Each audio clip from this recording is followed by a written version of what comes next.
धाम पुण्यामे बसी से राधा कुंडस्थ तटस्थ हुई जो भगवान श्री कृष्ण मध्याह्न लीला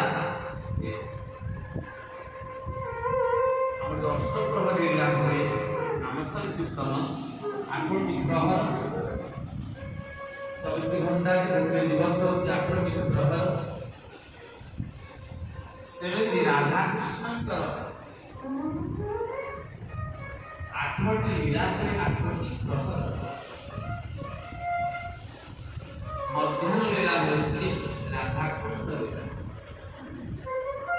एटी महाप्रभु भगवान श्री कृष्ण राधा रानी मध्याह्न समय राधा कुंड लीला एपटे राधा रानी आसंती राधे राधे बरसाना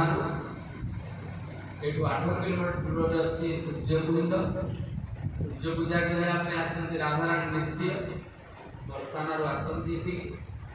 कुसुम सरोवर फूल तुलती आउ ए स्थान रे कुंडटी अछि मालिहारी कुंड माल गुंथन माल गुंथि साला परे माल को लेके राधा कुंड रे एपटे श्री कृष्ण मध्याह्न गाय मान गोवर्धन रे विचरण करी राधा कुंड रे आसी पहुंची राधा कुंड रे भगवान श्री कृष्ण भोजन लीला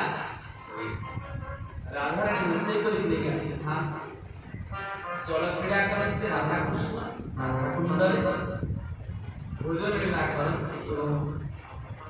अपराह्न परे भगवान श्री कृष्ण नंदगान घुरे आते एवं राधा रानी बरसाना